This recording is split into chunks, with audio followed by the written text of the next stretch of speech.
నేను శుక్రవారము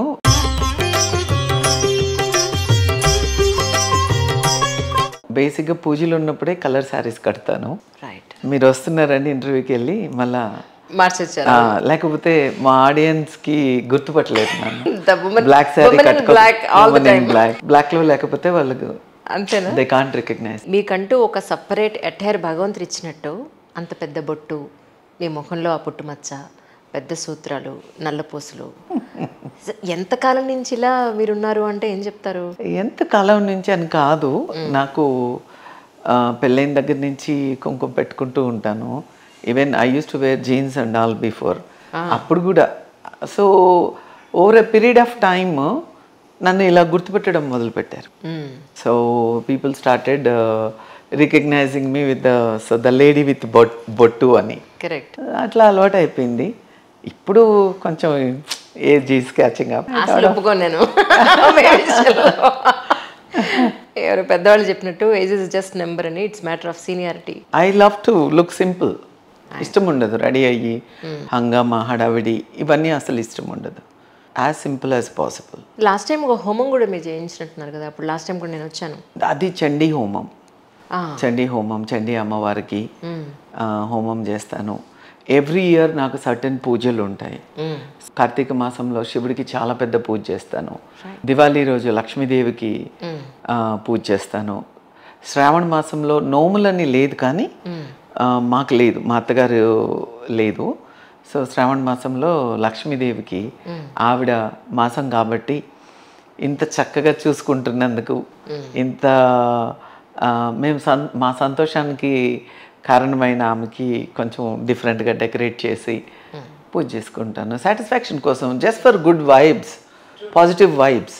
ఎస్. అసలు మేడం వాళ్ళ ఇంట్లో ఏదైనా అకేషన్ కానీ పూజ కానీ ఉంటే చూడాలి. ఆ డెకరేషన్ ఎంత అందంగా లక్ష్మీ కళ అలా ఉట్టిపడుతూ ఉంటుంది. అది ఏ ఫంక్షన్ అయినా కానివ్వండి. అండ్ మీ ముందు పొగడ్డం అని కాదు, నేను నిజం చెప్తున్నాను. మీ అకేషన్కి నేను 1 or 2 times నేను అటెండ్ అయిన తర్వాత నేను ఫీల్ అయింది ఏంటంటే, డబ్బు ఉన్న వాళ్ళని మీడియాలో ఉంటూ ఎంతోమందిని చూశాను, టాప్ మోస్ట్ క్యాండిడేట్స్ని, క్రీమ్ పీపుల్ని చూశాను. కానీ మీ దగ్గర ఉన్న స్పెషాలిటీ ఏంటి చెప్పిన, వచ్చిన ప్రతి ఒక్కళ్ళకి గౌరవం.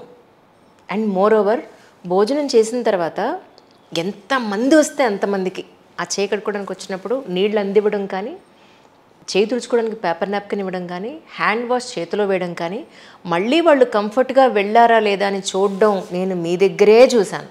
అయ్యో, I'm really so blessed to meet you. ఏం లేదు, అతిథి దేవో భవ తెలుసు కదా, అతిథికి మించిన దేవుడు ఎవరు ఉంటారు. సో నాకు చాలా ఇష్టం అట్లా ట్రీట్ చేయడం, చాలా ఇష్టం. ఎవరు వచ్చినా అలాగే చూసుకుంటాను. ఇంటికి వచ్చిన వాళ్ళంతా 2 days భోజనం మానేసి వస్తాం మీ ఇంటికి అంటారు. అన్ని రకాల వంటలు పెట్టి చంపేస్తారు. అది మాత్రం 100% ఇది టేస్ట్ చూడు అంటే చంపేస్తారు అనమాట. నో డౌట్ అందులో. అసలు అతిథి దేవో భవ అనే దాన్ని నమ్ముతాను. నాకు చాలా ఇష్టము. కావలసిన వాళ్ళకి భోజనం వండి పెట్టడం ఇష్టము. అలాగే మంచి క్రాకరీలో సర్వ్ చేయడం ఇష్టము. తర్వాత రకరకాల వంటలు. ఇప్పుడు నాకు తెలుసు అన్ని రకాలు తినలేరని తెలుసు, కానీ వండాలి. నాకు కనీసం ఒక 25 రకాల వంటలు లేకపోతే నేను వడ్డించలేను. అన్నం భోజనం అంటే ఒకవేళ వెజిటేరియన్, పూజలప్పుడు బేసిక్గా వెజిటేరియన్ కదా, వెజిటేరియన్లోనే కొన్ని రకాల రైసెస్ చేస్తాను. ఎవరన్నా అంటే ఒక చిన్న వెజ్ పులావో లేకపోతే ఇంకొకటి వండుతారు. But I do everything possible. ఎన్ని రకాలు ఉంటే అన్ని రకాలు చేస్తాను. ఐ థింక్ నేను ఆ రోజు మీ చిన్న పాపతో అన్నాను, మీ చిన్న కోడలు గారు పాప అంటారు కాబట్టి చెప్తున్నాను, ఒక 10 రోజులు జిమ్ చేస్తే కానీ అరిగేట్టు కనిపించలేదు. అది పరిస్థితి ఆ రోజున. Nothing like that, but that's how I do normally. అంత టైము అంత సమయం నా దగ్గర ఉన్నప్పుడే నేను అరేంజ్ చేస్తాను. అంత సమయం నా దగ్గర ఉండాలి, కానీ ఆ టైం ఉంటే నేను చేస్తాను. అందుకే టైం దొరికినప్పుడే పెట్టుకుంటాను ఇలాంటివన్నీ. మా అమ్మగారు అంటూ ఉండేవారు, ఇంటి గుమ్మాన్ని చూసి, ఇంటిని చూసి, కిచెన్ని చూసి ఇంటి ఇల్లాలని చూస్తాను. సో మీ ఇంటికి ఎప్పుడు వచ్చినా చక్కటి పూలు, మొక్కలు, లక్ష్మీదేవి, లక్ష్మీ కళ ఉట్టిపడుతూ ఉంటుంది ఎప్పుడు. అది మీ టేస్టేనా యాక్చువల్లీ, లేకపోతే? లేదు, నాకు మా అమ్మగారి ఇంటి దగ్గర నుంచి అలవాటు. బేసిక్గా చెప్తారు కదా, నువ్వు ఎక్కడి నుంచి వచ్చావు ఆ ఇంటికన్నా నువ్వు ఎక్కడికి వచ్చావో ఆ ఇంటిని తయారు చేయడంలో నువ్వు నెంబర్ 1 అవ్వాలి. పుట్టినింటికన్నా మెట్టనీళ్ళని బాగా చేసుకోవాలి. That is very important. ఇవాళ రేపు చాలామంది అమ్మాయిలు అంటే they don't follow this. It's very important. అమ్మగారి ఇంట్లో 16 ఏళ్ళు దాంట్లో సగం రోజులు హాస్టల్లో చదువుకో ఉంటాము. బట్ నువ్వు మిగతా ఎన్ని రోజులు బతికితే అన్ని రోజులు నువ్వు అత్తగారి ఇంట్లో ఉంటావు. సో ఆ ఇల్లుని చాలా అద్భుతంగా చూసుకోవాలి. నీకు కుదిరినంత you have to create your own empire. True. That's very important. మీ ఇంటి పేరే మిర్రర్స్ అని అయిపోయింది కదండి ఇన్నాళ్ళుగా, మిర్రర్స్ విజయలక్ష్మి గారు. అట్లా అంటే అదేంటో నాకే అలా అటాచ్మెంట్లు ఉంటాయి అన్నమాట. Because I don't know, maybe Vijayalakshmi is a common నేమా, but I really thank to my parents to ఆ పేరు నాకు పెట్టినందుకు. I always feel it is a combination of victory and wealth. Exactly. Vijaya means victory plus Lakshmi means wealth. ఎందుకో ఆ పేరు పెట్టినందుకు ఏమో నేను సక్సెస్కి బానిసనైపోయాను. నేను నాకు ఆ పవర్ అది కావాలి, విజయం దేంట్లో అయినా విన్ చేయాలి, సక్సెస్ ఇంకా అలాంటి ఒక దానికి అంత అడిక్ట్ అయిపోయినప్పుడు there is no other way than working hard. True. కష్టపడి పనిచేయడం తప్ప వేరే మార్గం లేదు. నేను డబ్బు ఉన్న వాళ్ళని చాలామందిని చూశాను, అంటే ఇన్నేళ్ల ఈ ప్రొఫెషన్లో.